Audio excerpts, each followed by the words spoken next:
ओम शांति। नवरात्र का आज चौथा दिन है। सभी को बहुत बहुत शुभकामनाएं हो। आज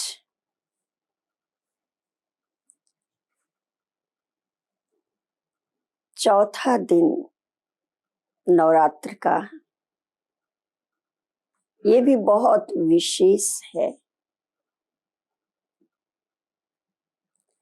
9 दिन तक शक्तियों की पूजा करते हैं, देवियों की पूजा करते हैं, उपासना करते हैं। 9 दिन अलग अलग देवियों के रूप में उनकी आराधना करते हैं, साधना करते हैं, पूजा करते हैं, बंदगी करते हैं। तो आज का दिन है माँ कुष्मांडा, माँ कुष्मांडा देवी का उपासना की जाती है। शास्त्रों के अनुसार माँ दुर्गा ने अब देखते हैं कि माँ कुष्मांडा नाम क्यों पड़ा देवी का। तो माँ दुर्गा ने अपनी मंद मुस्कान से पिंड से ब्रह्मांड तक का सृजन किया था।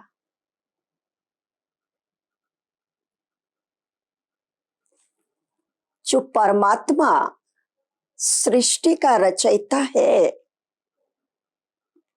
उसने पूरी सृष्टि की रचना की ब्रह्मा के द्वारा। माँ के अंदर इतनी महानता है, इतने गुण हैं, इतनी शक्ति है, जो ब्रह्मांड की रचना की।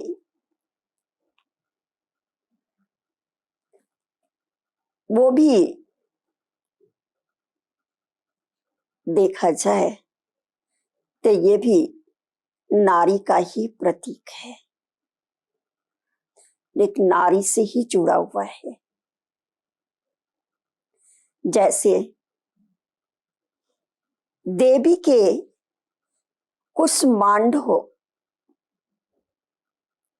कुष्मांडा का तेज देवी का एक प्रतीक है। देवी कुष्मांडा का स्वरूप दर्शन से उनके न सिर्फ रोग शोक कट जाते हैं, बल्कि यश, बल और धन की प्राप्ति होती है।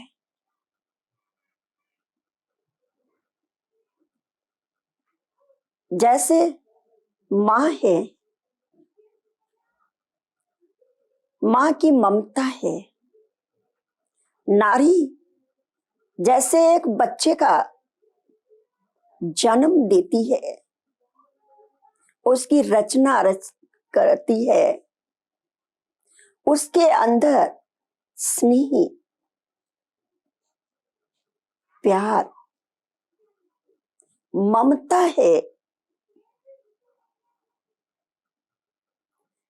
तो नारी, इससे सिद्ध होता है कि नारी सर्वोपरि है। नारी एक पूजन योग्य है, महिमा योग्य है। फिर दिखाते हैं कि मां कुष्मांडा के 8 भुजाएं हैं और 8 भुजाओं में कुछ न कुछ अलंकार दिखाए गए हैं। जैसे उसको कहते हैं अष्टभुजाधारी, शेर की सवारी। यह हमें क्या दर्शाता है? निर्भयता की निशानी हमें दर्शाता है।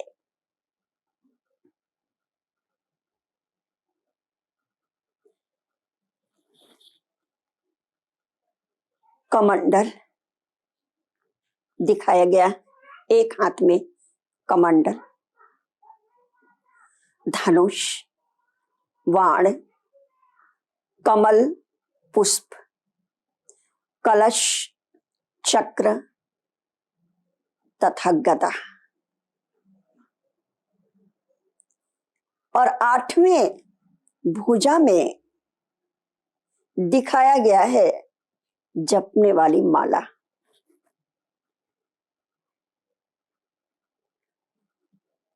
तो इसका थोड़ा सा विस्तार करते हैं कि वास्तव में देवी को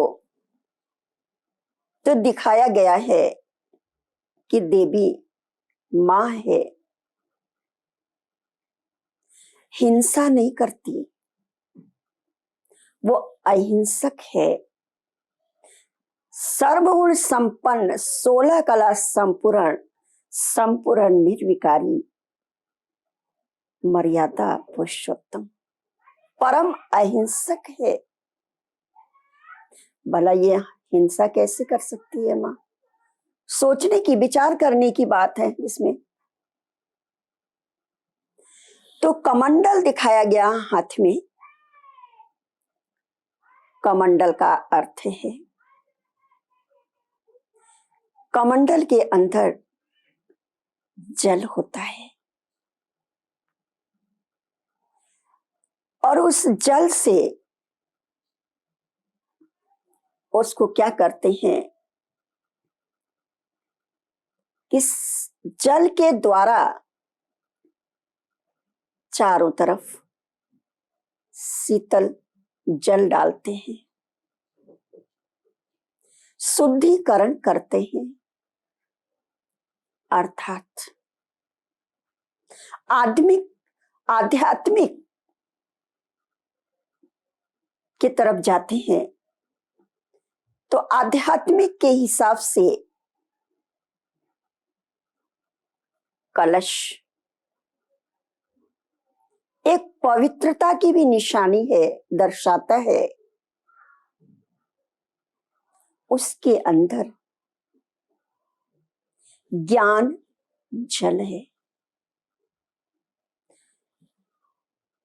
संकल्प, श्रेष्ठ संकल्प जो हम करते हैं उसको हम इकट्ठा करके उस कलश के अंदर, ये बुद्धि रूपी कलश है, उसको हम क्या करते हैं, नकारात्मक को खत्म कर सकारात्मक ऊर्जा प्राप्त करते हैं। फिर दिखाया गया है धनुष। धनुष का अर्थ है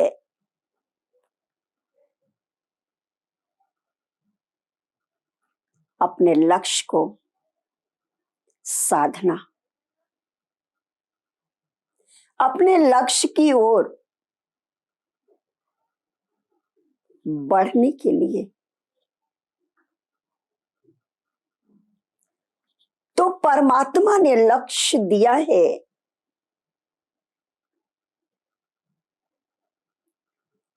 हमें नर से नारायण और नारी से लक्ष्मी बनने का। ये हमारा लक्ष्य है। हमें उस लक्ष्य तक पहुंचना है।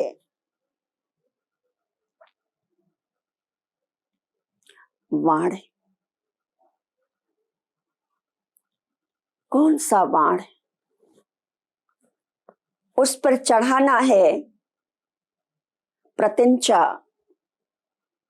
ज्ञान का वाण। ज्ञान के वाण से हमारी आत्मा पवित्र शुद्ध बन जाती है, समझ आ जाती है। फिर दिखाया गया है कमल पुष्प दिखाया गया है। कमल पुष्प देवियों के हाथ में दिखाते हैं, और कमल पुष्प पवित्र माना गया है। वो भी इसकी ही निशानी है। कमल पुष्प देवियों के ऊपर चढ़ाते हैं। कमल पुष्प जैसे एक पानी और कीचड़ में रहता है, लेकिन वो उपराम सदा खिला हुआ रहता है। उसकी रचना है, नीचे रचना है, लेकिन उससे इन्वॉल्व नहीं है।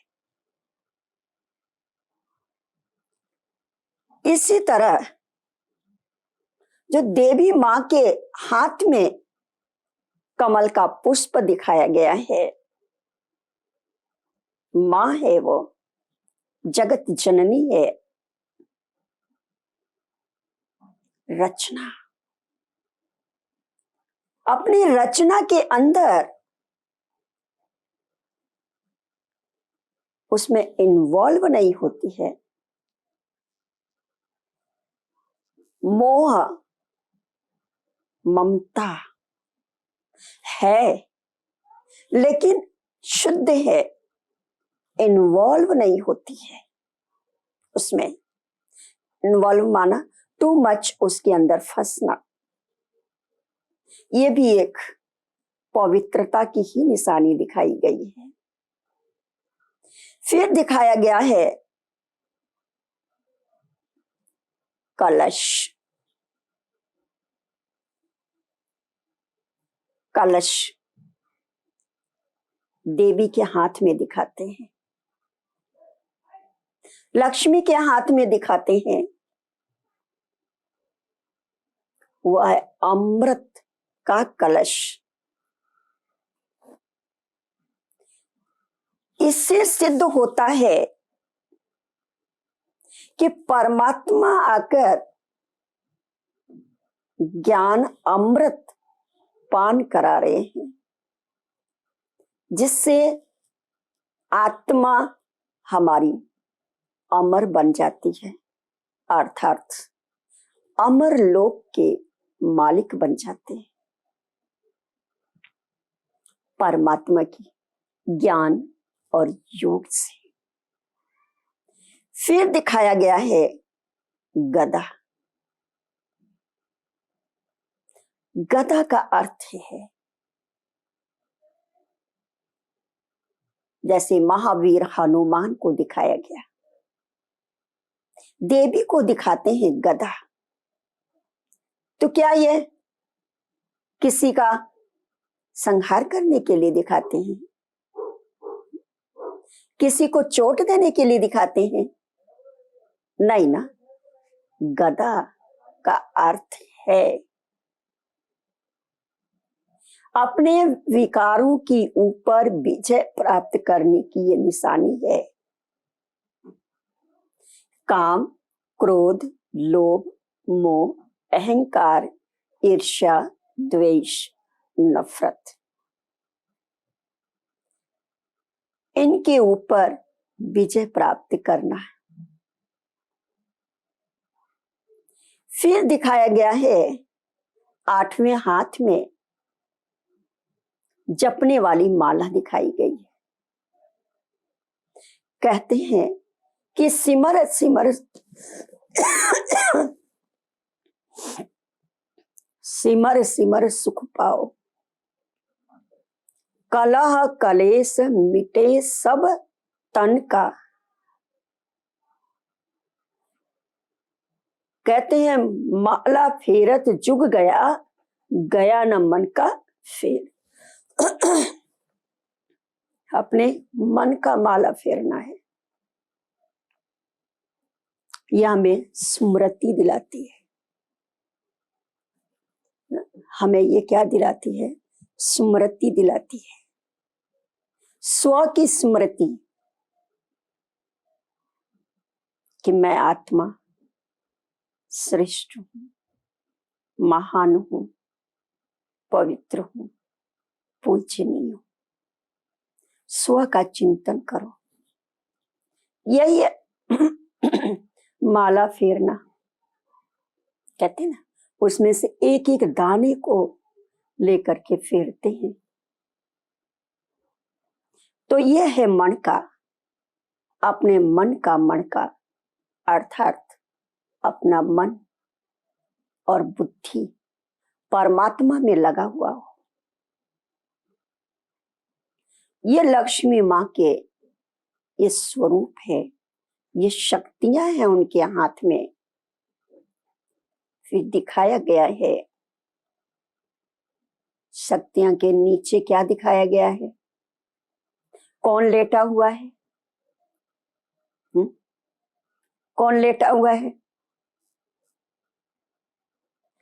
कहते हैं असुर, असुरों का संहार करने वाली। अब सोचिए, जो मां ममता की मूरत है, उसके आंखों में रूहानियत है, प्यार की दृष्टि है, स्नेह की दृष्टि है, ओठों पर मुस्कान है। हर कोई उसको मां मां कह करके उसे पुकारता है। तो क्या ये हिंसा कर सकती है मां? नहीं। उसके नीचे क्या है? हमारे अंदर के आसुरी वृत्तियां, स्वभाव, संस्कार, जो नकारात्मक सोच है, उसको खत्म करना है। वो मां तभी वो महान बनती है, श्रेष्ठ बनती है, पूजनीय बनती है। ये मां शेर की सवारी, निर्भयता की निशानी। तब वो संपूर्ण मां बन जाती है, ममता की मूरत बन जाती है। ये हर एक नारी का ये स्वरूप है। इसलिए नारी को सम्मान दो, उसकी इज्जत करो। नारी सबसे सर्वोपरि है, नारी नहीं है। कहते हैं जब संसार की रचना के लिए मां भी चाहिए, तो ऐसी मां, उस मांडा मां, इसलिए उनका नाम पड़ा उस मांडा देवी। तो आज नवरात्र में उनकी पूजा अर्चना करते हैं, आरती करते हैं, भजन कीर्तन करते हैं लोग। उससे हमें क्या मिलता है? सुख, शांति, अमन, चैन होती है हमारे घर में। और खुद को भी हम देखते हैं, जब 9 दिन तक किसी न किसी रूप में माँ को जब हम पूजते हैं, जब उनका ध्यान करते हैं, तो हमारे अंदर शक्ति आ जाती है। मैं तो यही कहूंगी कि ऐसे ही माँ की कृपा सब पर बरसती रहे, सबको सुख, शांति, अमन, चैन से भरपूर करे। अच्छा, नवरात्र का सभी को बहुत बहुत शुभकामनाएं। ओम शांति।